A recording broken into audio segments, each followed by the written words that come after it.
그래도 웃어요. 사랑하는 서지혁 식구들 안녕하세요. 2025년 1월 26일 믿음의 기초를 든든히 세우는 서지혁 소식지입니다. 여러분, 혹시 왜 나한테만 고난이 자주 발생하는 것 같지? 라는 의문을 품어보신 적 있으신가요? 하나님이 나만 미워하는 것 같고 내 옆에 사람만 사랑하는 것 같고 막 그런 마음이 들은 적 없으세요? 제가 어떤 글을 읽다가 이 질문에 대한 답을 잘 정리해 놓은 구절이 있어서 잠시 나눠 드릴게요. 고난과 아픔의 시간은 하나님이 나를 떠나거나 버리신 시간이 아니라 오히려 나와 함께 하시는 시간이다. 하나님의 사랑을 분별하는 기준은 고난의 유무가 아니라 소망의 유무다.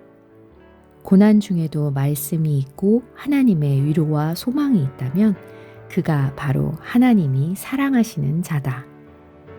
너무 명쾌하지 않나요? 어떠한 상황이라도 심지어 고난 중이라 할지라도 감사할 수 있고 찬양할 수 있다면 내가 바로 하나님이 사랑하시는 사람의 증거라는 사실. 우리 서지혁 식구들 모두 하나님이 엄청 사랑하시는 분들 되실 거죠? 그럼 본격적인 소식지 브리핑에 앞서 이번 주 성경 암송 구절입니다. 아버지께 참되게 예배하는 자들은 영과 진리로 예배할 때가 오나니 곧 이때라. 아버지께서는 자기에게 이렇게 예배하는 자들을 찾으시느니라.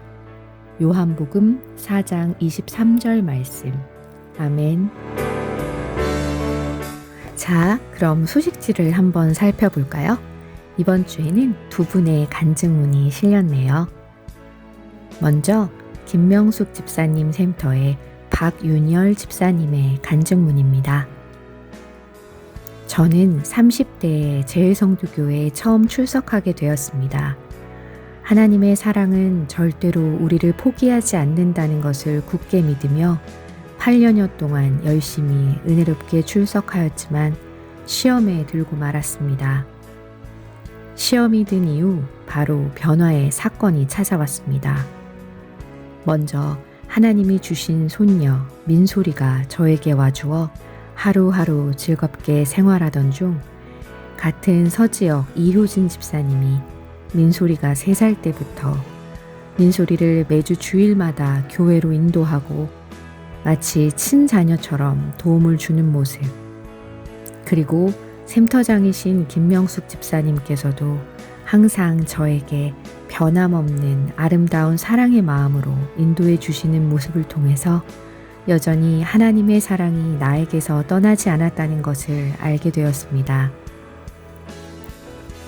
현재는 하나님이 주신 보물 같은 민소리와 이웃들이 있어서 항상 감사하며 즐거운 마음으로 시온 찬양대 찬양대원으로 찬양을 부르며 이제는 어떠한 시험을 당하더라도 하나님을 먼저 생각하고 의지하여 모든 시험을 이기는 하나님의 장성한 믿음의 자녀가 되어가고 있습니다.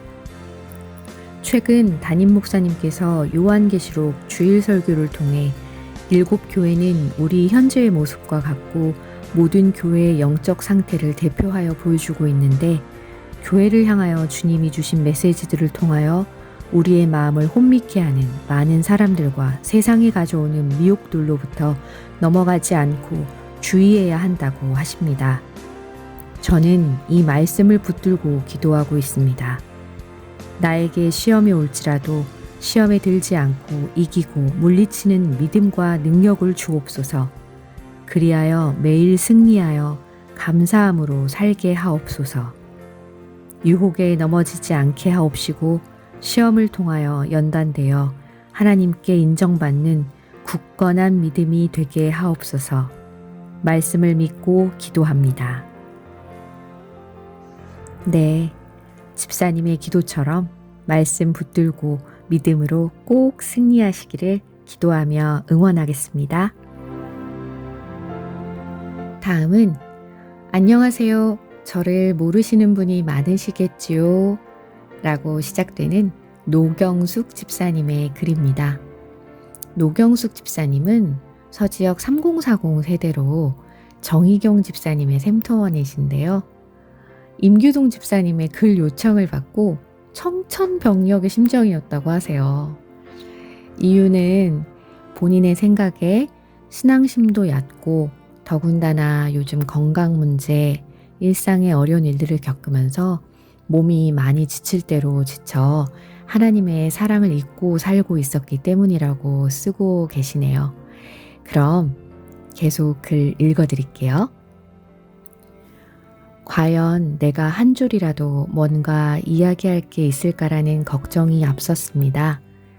게다가 글 쓰는 것을 정말 어려워하는 저이기에 더더욱 그런 마음이었습니다.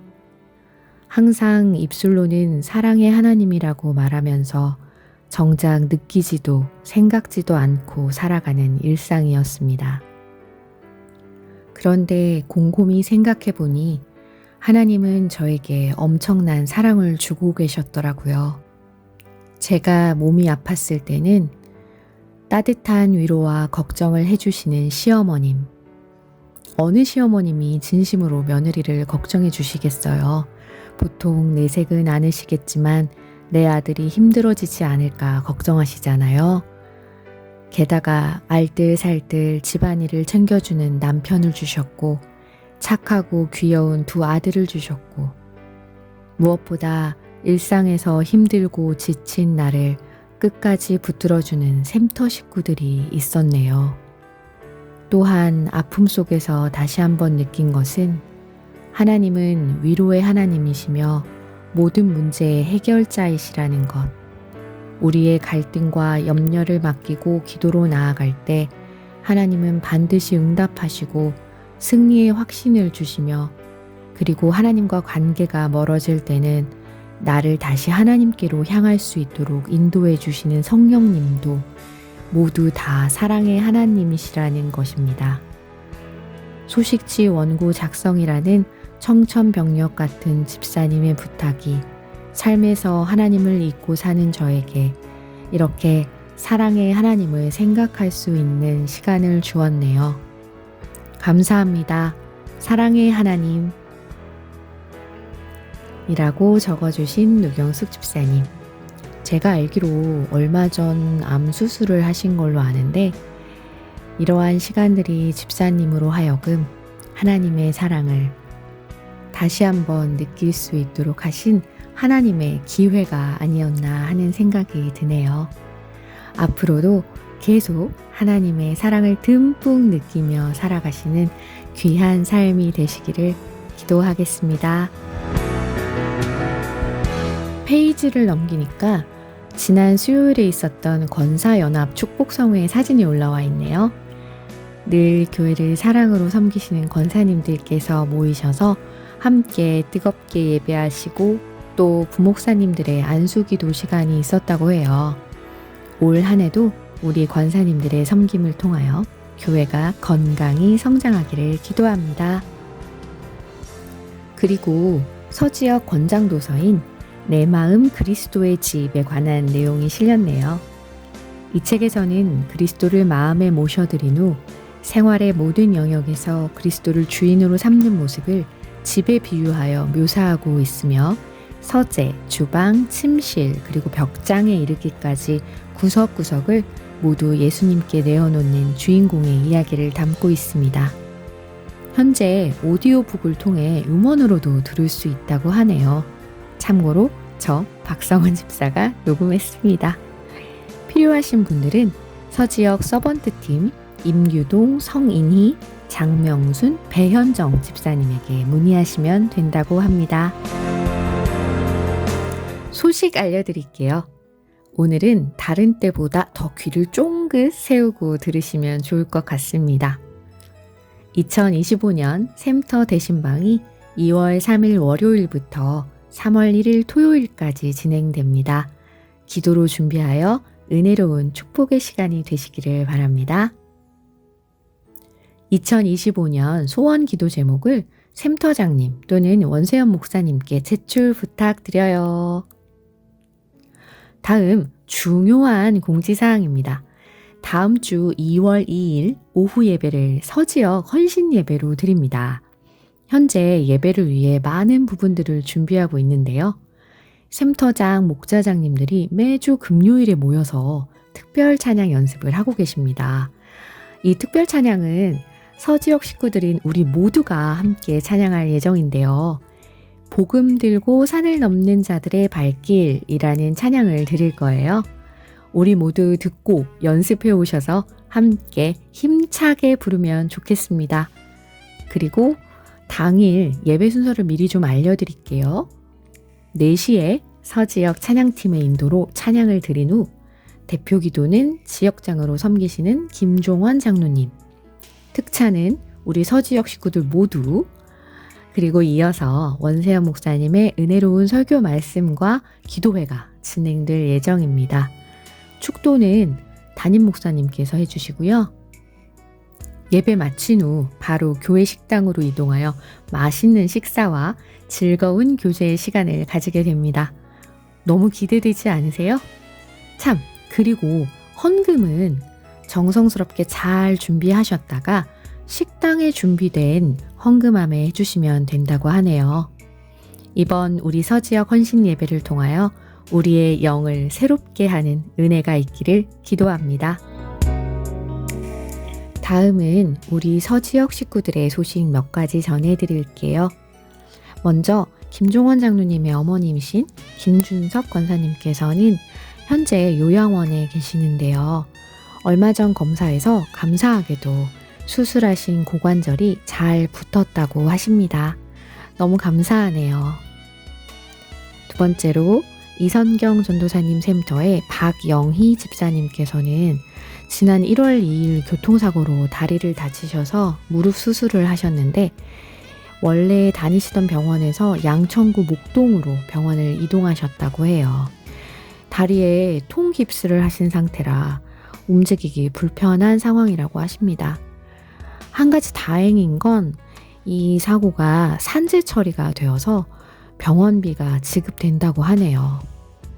아무쪼록 빠른 시일 내에 후유증 없이 잘 회복하시기를 기도합니다. 다음은 목자장이신 김경향 권사님의 소식인데요. 지난 1월 20일 친언니분께서 하늘나라로 가셨다고 합니다. 5년간 요양원에서 생활하셨는데 누워만 계셨고 사람을 알아보지 못하셨다고 해요. 사랑하는 언니를 먼저 하늘나라로 보내신 권사님께 하나님의 크신 위로가 함께 하시기를 소망합니다. 마지막으로 강유정 권사님 샘터의 김순예 권사님의 소식인데요. 병원 검진에서 혈소판 수치가 낮다고 해서 많이 놀라셨대요. 그래서 큰 병원에서 다시 검사를 받으셨는데 다행히 수치가 괜찮고 다만 2달에 한 번씩 추적 검사를 하라는 결과가 나오셨다고 해요. 앞으로도 쭉 아무 일 없이 건강하시리라 믿습니다. 그리고 제가 알기로 임혜순 권사님의 남편이신 김홍배 성도님께서도 작년 12월부터 암으로 투병 중에 계시는데요. 그럼에도 불구하고 늘 밝은 모습으로 섬기시는 권사님의 모습에 감동을 받고 있습니다. 부디 계속되는 치료 과정 속에서 하나님의 크신 치료의 역사와 영혼 구원의 역사가 일어나기를 간절히 기도합니다. 이 외에도 여러 가지 질병으로 어려움을 겪고 계시는 서지역 식구 여러분, 우리 아버지께서는 능치 못하실 일이 없으심을 굳게 믿고 믿음으로 나아갈 때에 기적이 일어날 줄 믿습니다. 이 시간을 통해 하나님과 진하게 만나는 기회가 되시기를 간절히 소망합니다. 금요일 밤부터 기나긴 설 연휴가 시작되었는데요. 오랜만에 가족 친지들과 만나는 시간이 기대되고 설레기도 하지만 한편 믿지 않는 가족들과의 만남이 왠지 불편하게 다가오는 것도 사실이죠. 명색이 크리스찬으로 본을 보여야 할 텐데 하는 마음의 부담이 이만저만이 아닌 서지역 식구분들 계실지도 모르겠는데요. 우리 사랑하는 가족들을 만나기 전 기도로 준비하면 어떨까요? 마귀는 보면 항상 작은 문제도 크게 만들고 오해하고 마음 상하게 하고 낙심하게 만들잖아요. 그래서 이 마귀의 아주 교묘한 전략에 넘어가지 않기 위해 우리는 기도로 준비해야만 합니다. 우리가 미리 말씀으로 무장하고 기도의 과정을 성실하게 진행할 때 어떠한 문제들보다도 크신 하나님의 성품과 능력이 우리를 보호하여 마귀의 유혹에 넘어가지 않고 승리할 수 있도록 지키실 것입니다. 그 어떠한 순간에도 주님과 함께하여 웃음과 행복, 감사가 넘치는 명절 되시기를 바랄게요. 아, 참! 그리고 월요일부터 눈이 많이 내린다는 소식이 있더라고요. 먼 길, 가까운 길 할 것 없이 모든 분들 오고 가시는 길 안전하게 잘 다녀오시기를 바랍니다. 그럼 이번 한 주간도 주님이 주시는 새 힘을 얻어 승리하시기를 바라며 1월 26일 서지역 소식지 브리핑을 마치겠습니다. 그래도 웃어요!